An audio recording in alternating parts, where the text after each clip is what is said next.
इस पार्ट की स्टार्टिंग में हम देखते हैं कि एक सिक्योरिटी गार्ड महल में लगी आग के लिए पकड़ा गया, यानी कुछ प्रूफ ऐसे मिले हैं जैसे कि इस गार्ड ने आग लगाई थी, इसलिए इसे अरेस्ट कर लिया जाता है। जिस बात को सब लोग न्यूज में देख रहे थे और काफी हैरान भी हो रहे थे। जिनसी जब युवान को इस बारे में बताती है तो वो कहता है कि ऐसा लग रहा है कि जैसे सब मेरे उठने के इंतजार में थे। वो यून से मिलने उसके पास आया, जिसे देखकर यून काफी ज्यादा खुश हो गया, मगर फिर तभी रोते हुए युवान से कहने लगा कि मैं काफी ज्यादा डर गया था कि कहीं मैंने अपने फादर की तरह आपको भी तो खो नहीं दिया है। तो तब युवान कहता है कि चिंता मत करो, मैं हमेशा तुम्हारे साथ रहूंगा, और फिर तभी उसे हक कर लेता है। तो वही मिस्टर वॉन अपनी बेटी से मिलने आए और कहने लगे कि युवान अब ठीक है, लेकिन हमें कैसे भी करके उसे रोकना होगा राजा बनने से। तो तब वो कहती हैं कि लेकिन अब युवान और हुईजू मेरी बात नहीं सुनेंगे। तो तब मिस्टर वॉन कहते हैं कि युवान की तबीयत का बहाना लगाओ कि अभी काउंसिल हॉल में गैस लीक होने की वजह से जो आग लगी है, इसलिए हम फिर से प्रिंस की सेफ्टी का रिस्क नहीं ले सकते हैं। रांग हैरानी से अपने फादर से पूछती है कि आपको कैसे पता कि काउंसिल हॉल में आग कैसे लगी थी, मतलब पब्लिक को तो कोई रीजन अभी तक बताया नहीं गया है। तो तब मिस्टर वॉन इस बात का कोई जवाब नहीं देते, इसलिए मिस रांग वापस से इसी बात को पूछती हैं, मगर जब वो फिर से कोई जवाब नहीं देते तो तब वो खुद ही समझ गई कि इस आग के पीछे भी उनके फादर का ही हाथ था। इसलिए वो हैरानी के साथ अपने रूम में आ गई और अपनी सारी ज्वेलरी को उतार कर काफी बुरी तरह रोने लग जाती हैं। मिस चांग वहां आकर उनसे कहती भी हैं कि आप प्लीज खुद को संभालिए और शांत हो जाइए, लेकिन वो वहां खड़ी स्पाई गर्ल को देखकर कहने लग जाती हैं कि अब मैं तुम्हें और नहीं बचा सकती हूँ, लेकिन हाँ प्रॉमिस करती हूँ कि मैं तुम्हारी फैमिली का पूरा ध्यान रखूंगी। तो ये सुनकर वो लड़की उन्हें थैंक्स करती है और अब वो गवाही देने के लिए मान गई थी, जिसमें वो बताएगी कि मिस्टर वॉन ने उससे युवान की मेडिसिन में जहर मिलाने के लिए कहा था। तो वहीं दूसरी तरफ हुईजू को भी गुस्सा आ रहा था कि एक मामूली गार्ड कैसे काउंसिल हॉल में आग लगा सकता है। इसलिए ह्योन कहता है कि मैं भी यही सोच रहा था, लेकिन इस सब के पीछे कौन है इसका पता हमारी प्रोटेक्शन ब्रांच पता लगा लेगी। हुईजू कहती है कि मुझे पैलेस से बाहर जाना है, तो ह्योन उसको ले जाता है। तो वहीं दूसरी तरफ युवान और जिनसी बैठकर काम कर रहे थे, पर जब मिस रांग वहां आई एकदम ही नॉर्मल कपड़ों में, जैसा लुक वो कभी भी नहीं रखती हैं, तो तब ये देखकर वो दोनों ही शॉक रह गए। जिनसी को युवान बाहर भेज देता है और फिर जिनसी के बाहर जाते ही मिस रांग घुटनों के बल बैठ गई और युवान से माफी मांगने लगी, जो देखकर युवान बुरी तरह शॉक रह जाता है। इसलिए पूछता है कि आखिर आप ये क्या कर रही हो। तो तब वो युवान को एक फाइल देकर अपने और अपने फादर के गुनाह कबूल कर लेती हैं और बता देती हैं कि उन्हीं के फादर ने उस दिन युवान को जान से मारने की कोशिश करी थी, और यहाँ तक कि काउंसिल हॉल में भी आग के पीछे उन्हीं का हाथ था।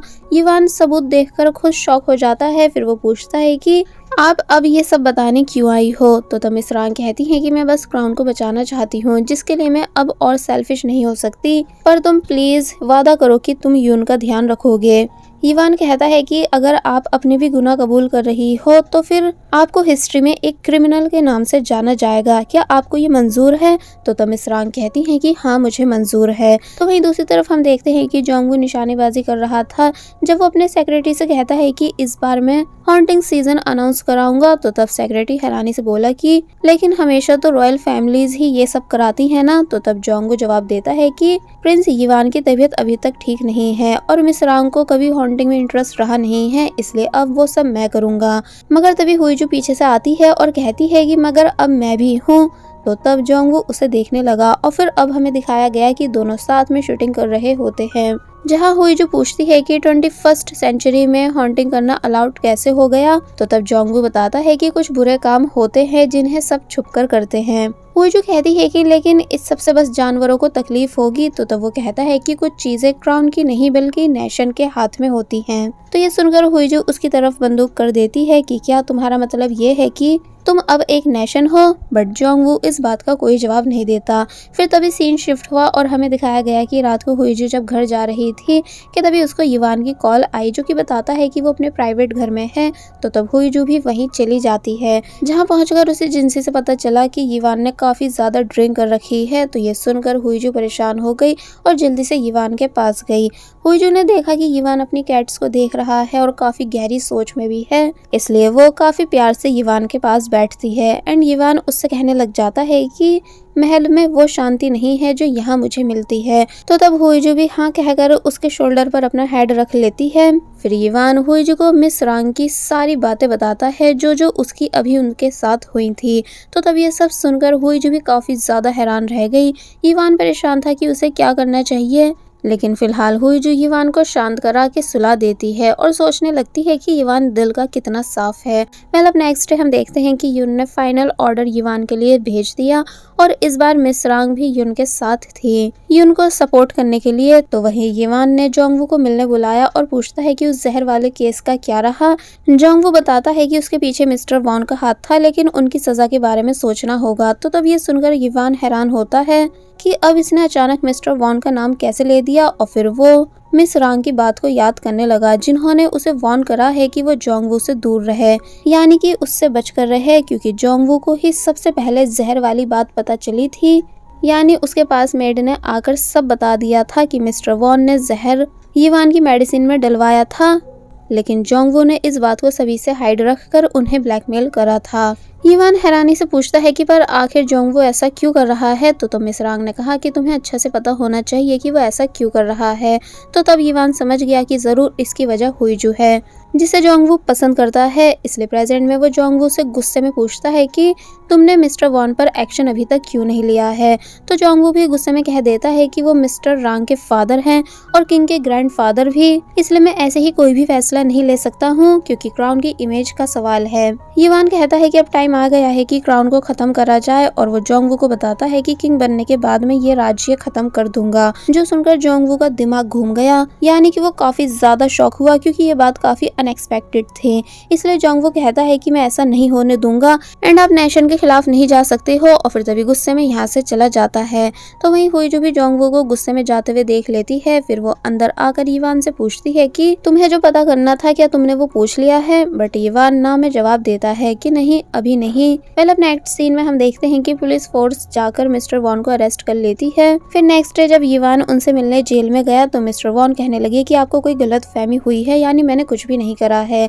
लेकिन युवान कहता है कि सारे सबूत तुम्हारे खिलाफ हैं और अब कोई तुम्हें बचा नहीं सकेगा। फिर मिस्टर वॉन गुस्से में कहने लगे कि मैं क्राउन का मेंबर हूँ, तुम ऐसे ही मुझे जेल में नहीं भेज सकते हो, साथ ही मैं क्वीन का फादर भी हूँ। तो तब युवान कहता है कि तुम्हारी बेटी ने ही मुझे तुम्हारे खिलाफ सबूत दिए हैं, इसलिए अच्छा होगा कि तुम अपनी बेटी की भलाई के लिए चुप रहो, वरना मिस रांग को भी अरेस्ट कर लिया जाएगा, जिनको मैंने बचा रखा है उनके राज को अपने तक रखकर। तो तब ये सुनकर मिस्टर वॉन और ज्यादा हैरान हो जाते हैं कि क्या सच में मेरी बेटी ने तुम्हें ये सब बताया है। इसलिए उन्हें और भी ज्यादा गुस्सा आने लगा, लेकिन फिलहाल वो चुप रहे। तो वहीं मिस रांग ने न्यूज में जब अपने फादर को अरेस्ट होते हुए देखा तो वो दुखी हुई, लेकिन रिलैक्स भी फील कर रही थी कि तभी यून उनके पास आकर उन्हें टाइटली हक कर लेता है। फिर मिस रांग उससे कहती है कि तुम हमेशा स्ट्रांग बन के रहना और कभी भी डरना मत, और अगर डर लगे तो अपने अंकल के पास चले जाना। जो सुनकर यून स्माइल करता है और कहता है कि ठीक है, और फिर उसने वापस से अपनी मॉम को हक कर लिया, जो कि रोने भी लगी थी। एक्चुअली मिस रांग को अब अपने बेटे का प्यार मिल रहा है, वरना यून को शुरू से पता था कि उसकी मॉम गलत कर रही है और डैड के ड्रीम को पूरा नहीं कर रही है, इसलिए इन दोनों के बीच रिलेशन ठीक नहीं था।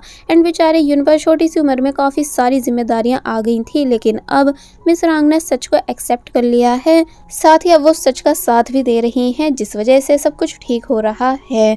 तो वहीं हमें दिखाया गया कि जोंगवू जब मीटिंग में बाकी सबको बताता है कि प्रिंस युवान क्राउन को खत्म करने की सोच रहे हैं, तो तब सब इस बात को सुनकर काफी ज्यादा गुस्सा करने लगे और कहते हैं कि वो ऐसा नहीं कर सकते हैं। जोंगवू कहता है कि इसलिए तो हमें उन्हें रोकना होगा और बताता है कि क्राउन सिर्फ नेशन के हिसाब से चलना चाहिए। और फिर मीटिंग के बाद वो नीचे आया तो हुई जो उससे मिलने आई हुई थी, जिसने अकेले में जोंगवू से पूछा कि तुमने वेडिंग इंसिडेंट वाली बात क्यों छुपाई थी, मतलब तुमको पहले ही पता चल गया था कि जहर किसने युवान की मेडिसिन में डाला था और अभी तक कौन युवान का दुश्मन था, पर तब भी तुमने इस बात को छुपाया। तो तब जोंगवू कहता है कि मैं ऐसे ही बिना सोचे समझे डिसीजन नहीं ले सकता था, इसलिए मुझे सब चीजों को छुपाना पड़ा, और अब तो तुमने सुन ही लिया होगा ना कि राज्य खत्म होने वाला है, जबकि मैं ऐसा किसी भी कीमत पर होने नहीं दूंगा। तो तब हुईजू कहती है कि इसका मतलब अब हमें दुश्मन बनना पड़ेगा।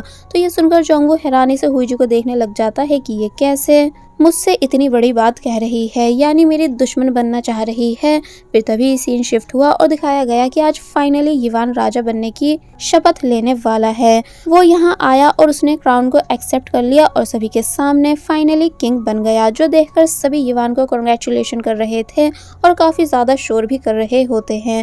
साथ ही उसके नाम को भी रिस्पेक्ट के साथ जोर जोर से पुकार रहे होते हैं। लेकिन यीवान ने अपने सभी रॉयल रिलेटिव्स और जोंगवू के सामने अनाउंस कर दिया कि अब टाइम आ गया है इस राज्य को खत्म करने का।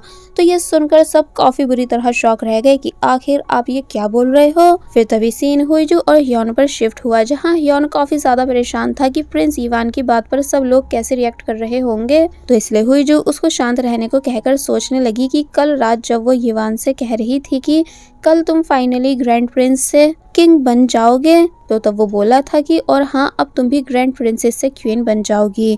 हुईजू पूछती है कि तुम किंग बनने के बाद सबसे पहली बात लोगों से क्या कहोगे। तो तब यीवान ने पहले ही हुईजू को बता दिया था कि मैं अब इस रॉयल्टी को ही खत्म कर दूंगा। जो सुनकर हुईजू काफी बुरी तरह शॉक रह गई थी। यीवान कहता है कि मैं चाहता हूँ कि तुम मुझे समझो, क्योंकि मैं समझ सकता हूँ कि तुम्हारे लिए क्वीन बनना बड़ी बात है, लेकिन तुम अपनी इस न्यू पोजीशन को एंजॉय नहीं कर सकोगी क्योंकि मैं किंग बनते ही सब खत्म कर दूंगा। तो तब पहले तो हुईजू थोड़ा सोचती है, मगर फिर यीवान का साथ देने के लिए मान जाती है, क्योंकि उसने क्लोज से देख लिया है कि इस सीट को पाने के लिए लोग कैसे एक दूसरे के खून के प्यासे हो जाते हैं। इसलिए कहती है कि मैं तुम्हें समझती हूँ और मुझे अब स्टेटस भी नहीं चाहिए, क्योंकि वो बस मेरे लिए एक अपॉर्चुनिटी थी जो कि मुझे मिल चुकी है और मैं तुम्हारे साथ शादी करके काफी ज्यादा खुश हूँ। यीवान प्राउडली हुईजू को देख रहा होता है और उसकी बातों से काफी इम्प्रेस भी होता है कि हुईजू कैसे उसे अपना फुल सपोर्ट दे रही है।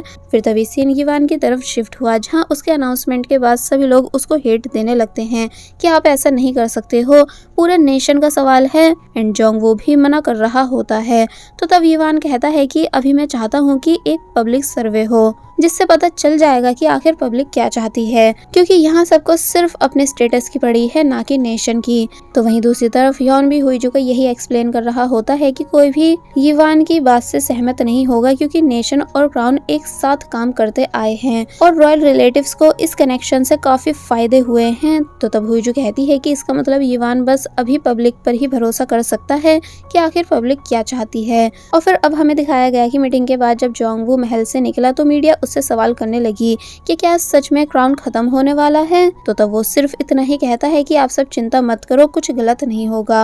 और फिर तभी अपनी कार में बैठकर चला गया। जोंगवू का ये स्टेटमेंट वायरल होने लग जाता है और जब टाई और हांदा इस न्यूज को देखते हैं तो वो भी काफी ज्यादा शॉक थे कि यीवान अभी अभी तो किंग बना है, तो वो ऐसा क्यों कर रहा है, यानी कहाँ सब मरते हैं किंग बनने के लिए और ये ऐसा कर रहा है।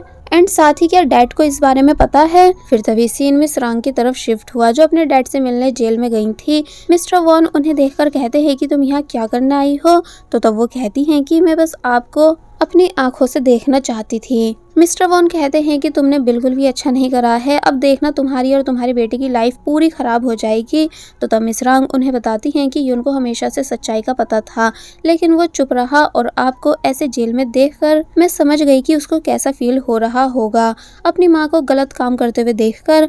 मिस्टर वॉन चुप हो गए और फिर मिस रांग यहाँ से जाने लगी, लेकिन तभी मिस्टर वॉन्ग उनको जोंगवू के बारे में कुछ बताते हैं, जो सुनकर मिस रांग भी काफी ज्यादा हैरान रह जाती हैं, क्योंकि उनके फादर ने उन्हें भी ये बात बताई है कि जोंगवू भी काउंसिल हॉल में लगी आग के प्लान में शामिल था और उसी ने यीवान को वहां बुलाया था। इसका मतलब भले ही जहर वाले इंसिडेंट में जोंगवू इन्वॉल्व नहीं था, पर बस उसे पहले ही सब पता चल गया था, लेकिन आग लगने वाले इंसिडेंट में पूरा जोंगवू का हाथ है। इसलिए अब मिस रांग काफी ज्यादा परेशान हो रही है। और फिर तभी उन्होंने देखा कि जोंगवू वहीं खड़ा था और शायद वो उन्हीं के आने का वेट कर रहा था। फिर जोंगवू ने मिस रांग के पास आकर कहा कि मैं आपको महल छोड़ देता हूँ। तो ये सुनकर वो घबरा गई और तभी यून उन्हें कॉल करता है, लेकिन वो कॉल कट कर देती है और जोंगवू के साथ जाने के लिए मान जाती है, ताकि जान सके कि अब जोंगवू क्या करना चाह रहा है। और बस फिर इसी सीन के साथ ये पार्ट यहीं पर एंड हो जाता है।